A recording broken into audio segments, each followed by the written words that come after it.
السلام عليكم ورحمة الله وبركاته. بسم الله الرحمن الرحيم نحمده ونصلي على رسوله الكريم أما بعد. باب النفقة على العيال. We continue our book Riyad-us Saliheen by Imam Nawawi rahmatullah alayhi. This is the 36th chapter of the book, and the chapter is with regards to providing and sustaining our families and responsibility upon our ayal, meaning our family members. And the hadith is when Abdullah bin Amr ibn al-As radiyallahu anhuma قال رسول الله صلى الله عليه وسلم كفى بالمرء إثما أن يضيع من يقوت أو كما قال عليه الصلاة والسلام حديث صحيح رواه أبو داود وغيره.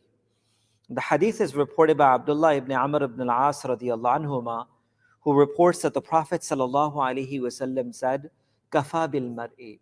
The word "kafa bil mar'i" is used in many ahadith or the sayings of the Prophet sallallahu alaihi wasallam, where this particular word is used to encompass or cover a specific thing in the life of an individual. So the Nabi of Allah sallallahu alaihi wasallam mentions "kafa bil mar'i ithman." It is enough for a person to be sinful, in which case, in this particular hadith, the Prophet ﷺ said, when a person neglects one's own dependents, meaning for a person to neglect their dependents, those that Allah subhanahu wa ta'ala has made them responsible upon, for a person to neglect those individuals, their dependents, it is enough for that person to be held or to be considered as a person of sin in the eyes of Allah subhanahu wa ta'ala. In other hadith, the Prophet ﷺ said, "Kafa bil mari ithman an yahbisa amman yamlika quwwa," where Rasulullah ﷺ said, it is enough sin for a person to hold back the dues on whose provision is in his hands. Meaning, when Allah subhanahu wa ta'ala makes you responsible over someone, and a person holds back their provision, or a person does not justify or fulfill the haqq of that individual properly, it is enough for that person to commit that sin.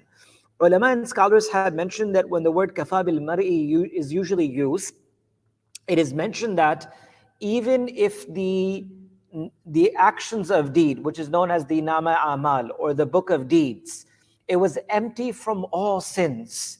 Meaning, if it was a person that were perfect in their salah, perfect in their sadaqat, perfect in their fasting, perfect in everything that they had in their life. Meaning, if it was like a clean slate of that individual with regards to sins, this amal, this action would be enough to make this person a sinful person in the eyes of Allah subhanahu wa ta'ala. Meaning, this is how great of a responsibility it is upon an individual to fulfill their responsibility, especially when it regards to their dependents. And that's why ulama and fuqaha have mentioned that from amongst the sharait and conditions of nikah, right? When someone wants to get nikah, when someone wants to get married, amongst one of the conditions of nikah itself is that a person is capable enough to take care of their spouse, meaning their wife, and inshallah the children to be in that marriage itself. If a person is not financially able to take care of themselves, or emotionally or spiritually or physically take care of the needs of the dependents, then it will become a sin upon that individual rather than a sunnah or an ajr. So a lot of time people would say it's sunnah to get married or sunnah to get nikah, but it depends on it. Sometimes it's mandatory or wajib upon a person to be in a state of nikah. Why? Because it will protect them from haram. And sometimes it's sinful for a person to be in a state in the process of nikah. Why?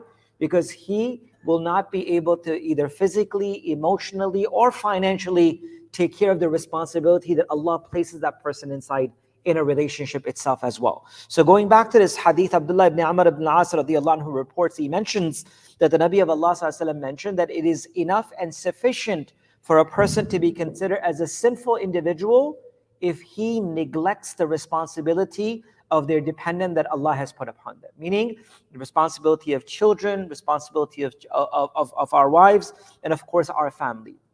And to conclude with one more point, brothers and sisters, it's not just only the financial responsibility, it's the emotional attachment, the physical connection that we need to create within our children and our families as well. Sometimes a person says, I work all day long, I work so hard, and that's great, mashallah, Allah reward you and bless you, give barakah. But it is not enough for us to make this as enough responsibility that I've done my job. For our physical time, our attachment, our connection with our children is extremely, extremely important.